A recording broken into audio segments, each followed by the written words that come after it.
Hello, everyone. My name is Sharon Zheng, and I'll be presenting my paper that I worked on during my time at the Anote Research Fellowship. My paper is titled Beyond Pass at K, Measuring Reliability and Security of Agentic Code Generation.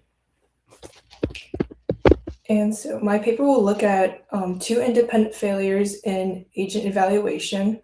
The first one being the misapplication of the metric pass at K. This mathematical misapplication was discovered through a violation of one of the assumptions of the metric, and then we looked into replacing it with a new metric that we'll get into in this presentation. The second failure was a security blind spot, and this would be covered in a separate presentation by my research partner. So to understand our research topic, I'll be discussing some background topics, first one being LLM code generation and sampling. So the term token by token generation looks at a probability distribution over the next tokens in an output and how it predicts the following tokens by taking a sample from the current token. And a variable that can control the output, the prediction of the next token is temperature. And for example, by decreasing temperature, we will get more deterministic and predictable outputs. And increasing temperature, we would get unpredictable and more varied outputs. So this is important to understand, as the same prompt given to an LLM would create different outputs, and repeated runs will yield different completions. This is an expected behavior and not a bug, as it reflects the real uncertainties in the model's prediction in the real world. So how does this connect to my research of pass at K? Well, pass at K leverages this variance in outputs by sampling K completions and checking if any pass, estimating the probability that at least one correct solution emerges from K tries of an agent. And speaking of pass at K, we'll discuss a little bit of the metric itself. The metric is presented on the left-hand side.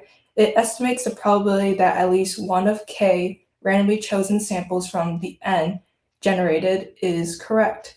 And this only works under two assumptions, one being each of the N samples in an independent draw from the model's output distribution, and two, N is reasonably large relative to K in order to stabilize the estimate. And we'll see in our experiment that the first assumption will be violated in agent evaluation. So the final topic we'll discuss is the difference between completion-based code generation and agentic code generation.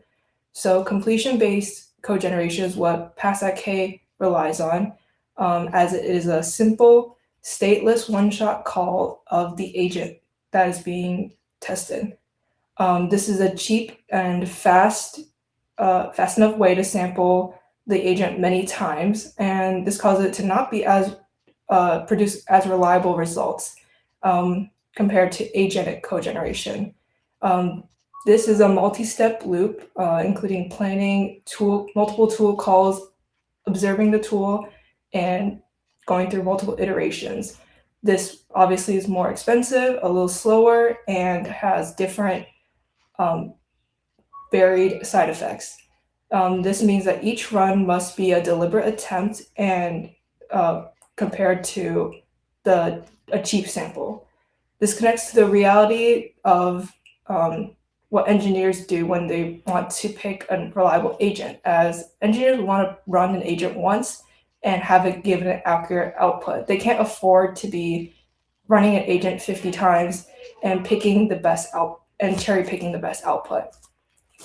This is where we implemented reliability at K as the new metric, as it reflects this reality. It measures the odds a single deliberate attempt works and estimates from just a modest number of repeated runs of an agent. So finally, going into the research itself, we looked at 3 research questions for the first part. First one being, does substituting unit test counts for rollout counts break the pass at K estimator? So this looks at the violation of the first assumption, where we really see the importance of independent draws of an agent when testing reliability. The second research question is, how much does a broken metric pass at K inflate the corrected reliability at K? So we'll see how big an error does pass at K produce when looking at reliability of the agent. And then finally, the third question we look at is, can a cheap single rollout proxy substitute for repeated multi-rollout runs? So does the more expensive multiple runs of an agent is it better for testing reliability in the long run compared to just running an agent once and seeing the results and then just hoping that result is accurate? So we go into the experimental setup. We tested 3 synthetic agent profiles, including Agent X, Claude Code, and Codex. And we gave each agent 10 curated tasks, ranging from 3 easy, 3 mediums, and 4 hard tasks. There were 8 independent rollouts for each pair of task and agent, which resulted in 240 total execution results. And from those execution results, we concluded the following. So for the first research question, we found that the pass at K metric was broken, as it calculated reliability purely from test suite size. So for example, we see that agent A had 4 out of the 10 test cases pass, resulting in a score of 0.4. And then agent B had 2 out of 5 test case pass, which also resulted in a score of 0.4. And from pass at K, the scores were given. Agent A was 0.976, and then agent B was score of 1. And we see that agent B scored 0.024 higher from just the test count alone. This showed that these tests were not independent of each other, which violated that first assumption of pass at K.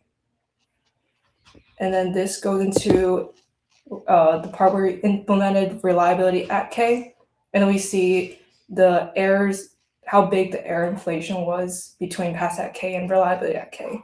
So what was interesting about this part of the experiment was the ranking of the 3 agents we tested remained the same. We see in the gray columns that show pass at K, agent X had the highest score, 0.97, with the following scores for Claude Code and Codex being 0.96. This showed nearly perfect reliability of these 3 agents, but then the corrected reliability at K metric showed the same ranking, with agent X being the highest at 0.13, and then Claude Code and Codex being at 0. But these lower scores were obviously much lower, showing low reliability. So therefore, the rankings held, interestingly enough, but the scores meaning was transformed. And then to further support the difference between reliability at K and pass at K, there was a mean absolute inflation of 0.924, which was far above the 0.5 hypothesized threshold. Therefore, pass at K can not be trusted with evaluating agents. And then finally, we look at the result for our third research question. We found that cheap single rollout proxies fall short, and we should be considering to use multi-rollout data. So going into this, we tested the proxy value score for each of the 3 agents, as shown on the graph on the right. And even though all the agents had varying proxy scores with the different colored dots, they spread across all, like the horizontal x-axis. but their reliability at K score still remained at around the same level, being 0. This shows that the single rollout proxy score can't be the best way to track true reliability. And to further support that, we found the Spearman correlation to be 0.465 across all 30 task agent pairs, which was well below the 0.7 threshold, again supporting that the agents should be tested multiple times in order to get a better accurate representation of their reliability. They can't be tested just once and then use that one test to predict their reliability in the future. So to summarize, we found in the first part of the experiment that reliability doesn't come for free. We found that pass at K, the assumption with independent draws was broken. And in our second research question, we found there was an incredible difference between using pass at K and reliability at K. And this inflation caused an inaccurate representation of our agent's reliability. And then for our third research question, we found that cheap proxies fall short of showing the true reliability of an agent. So only reliability at K estimated from repeated independent rollouts will tell you the odds of a single deliberate attempt succeeding. And that's the end of my presentation. Thanks for listening.